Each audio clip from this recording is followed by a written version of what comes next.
In today's tech video, we're going to unbox it and give you guys a good look at it.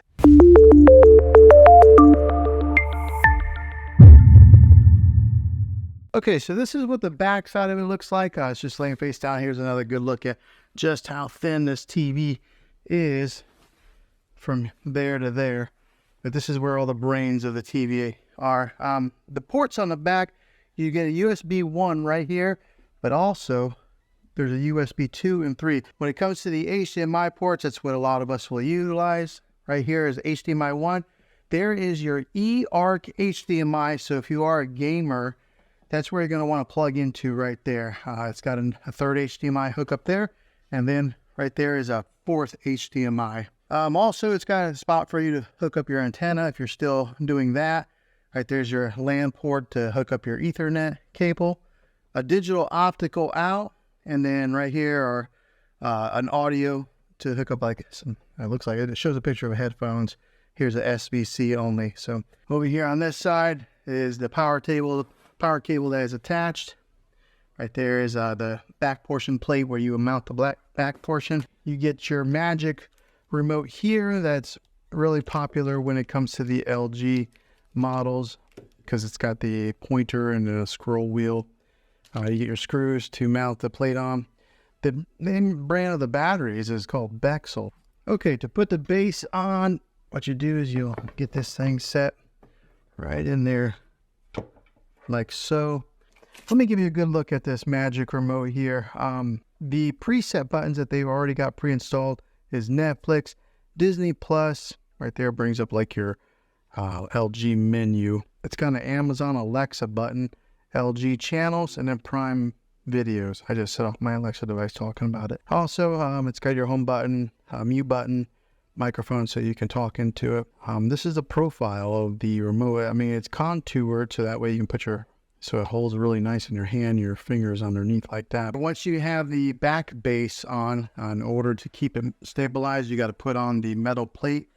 Now, the way to do this is you got the front of it here. You just kind of angle it and then position it just like that. Now, there are 3 screw holes here to keep a watch on. So you're going to want to align the plate so that those 3 holes match up there. Then screw your screws right in here to stabilize that plate. Okay, I will be honest with you guys. LG did not make that easy to put those screws in there. So LG, if you watch this, you might want to improve the engineering on this and make those screws a little bit easier to get into there. You just constantly screw, and it's hard to find the hole on there. They don't match up very well. So be prepared to get a little frustrated. Position it. Nice and black. I wonder how long it's going to stay that way before my kids or myself end up touching the screen. But let's go ahead, plug it in, turn it on, and get it set up. Okay, so we want you to press the circle or press the button right here on this remote. Okay, select installation method. All right, so we're all paired up with the remote. It gives you an option to either do the installation method with the mobile device or a TV. I'm just going to do it right here on the TV. All right, so then you'll come to the terms and conditions screen. Just click next. I went ahead and select all. I mean, who actually reads all those terms and conditions, and then click more. All right, so here's where you would connect any of the things that you have connected to your TV normally, like a DVD player, maybe a Roku device, or anything that you would hook up with HDMI. You would then get it connected to your TV and then click next. Okay, so the only thing I hooked up was a Roku device. As soon as I did it, it automatically recognized that it was an HDMI 1 and it named it Roku. So if you are hooking up like a PlayStation or Xbox, you would then hook that up now. And it looks like my Magic Wand just got recognized on here. The Magic Mouse or whatever they call this. So that way you can scroll around and do it that way. All right, so if you do have a TV antenna, you can get it hooked up right here. And when you hook it up through your coax cable. I do not have it, so I'm just going to go ahead and click next. All right, so if you don't have a TV or if you don't have any kind of cable or antenna hookup, you just go, I don't have TV service, and then you click next there. You enter in your zip code. Why? I don't know why, but they ask for it. All right, so Also, if you don't want to use the wand or the mouse on there, which to be honest, I don't know that I'm a big fan of it. You can actually just go ahead and click down and use the regular remote while you're pushing in the buttons. I prefer that. You may prefer the mouse. It's all based on preference. Okay, here it asks you for the TV type, whether you would put it on a stand or if you have it wall mounted. I put mine on a stand. Ow.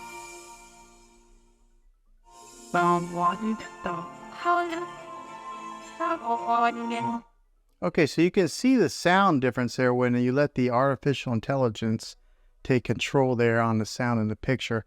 It boosted the sound whenever I let it do the sound. I didn't really tell a difference on the picture quite yet. Okay, so if you have an LG account, this is where you would then sign in here. If you don't, you would then create one. Okay, next up, you'll come to this screen here. If you're wanting to install Prime Video or Sling, I'm not sure why LG only includes these right off the bat. Maybe they have some type of contracts with these two companies, but this is where you would sign into your Prime Video account and get it set up. Or if you have Sling, you would sign in here, and then it would do app installation. Okay, since I have Prime Video, install the Prime Video app. I don't have Sling. Went ahead and put it in there, and it's giving me the option to launch it or close. I'm going to go ahead and close so I can move on to the next step. This is what your main menu looks like. Again, the magic wand automatically comes on, but it does have, this is what the new WebOS that LG is offering now has. So if you look on the bottom, this is your home dashboard, connection guide. This is Apple AirPlay, where you would then connect your iPhone or your iPad or maybe even a Mac to your TV. This is a live TV input. This is where I have my Roku device hooked up to HDMI 1. Optical, this is if you hook up a sound bar or something to it. And then here's your user guide.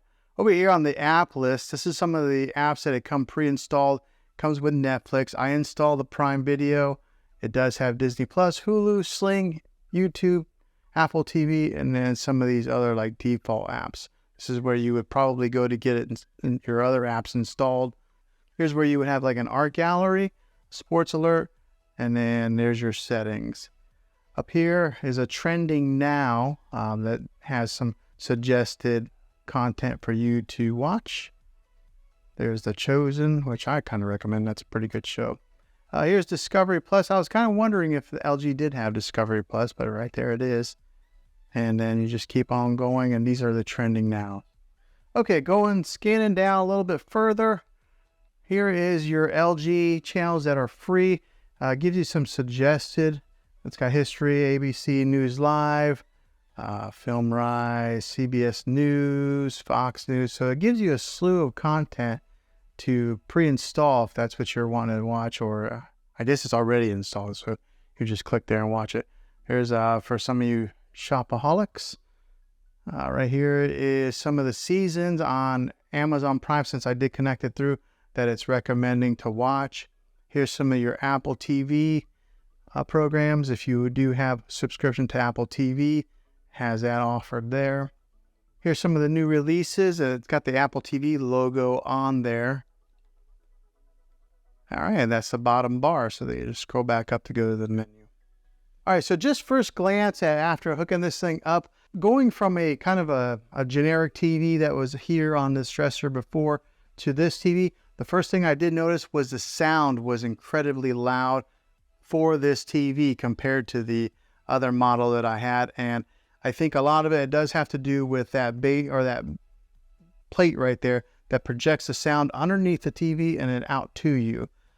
So it is loud. Just looking at it here on first glance, this is a nice looking TV. This is the OLED display. It's got a deep black to it, which I really like. I'll go ahead and put up the art gallery. First time launching it, you have to hit agree. All right, so if you're into art, you can go to masterpieces, and then right here they got like Monet, Van Gogh, and then some of your really popular artists. But let's say I kind of liked Monet. Here's a famous one, A Starry Night. Go ahead and click on that. And it gives you some ambient music with the look of a painting with a border on there. But yeah, just looking at it, it looks very cool. I like that it does switch to other paintings like that. So if you did want to have some type of let me go ahead and mute that. So in case you wanted to have different paintings that just flash around, if you have this set up in your living room, and you could just have that go on some type of a loop. But yeah, that's very cool. The picture quality, I know it might be kind of hard to judge right here on a YouTube video, but it is pristine clear. Like, it is a nice looking picture. Very impressed. I guess you get what you pay for whenever you are buying like an OLED versus something that is a little bit lower quality. But if you have the money, I think I would recommend getting one of these. Okay, so hopefully this video was helpful to you. I hope it was. This is the unboxing. I'm going to be releasing another video that'll do an actual review of it. And then I will do another video that'll probably be like a 3-month later video after owning it for a little while. But yeah, hopefully this video was helpful. If it was, go ahead and throw a thumbs up on it. Go ahead and subscribe to my channel. I make tech videos all the time, and I would love to have you back in the next one. Until then, take care.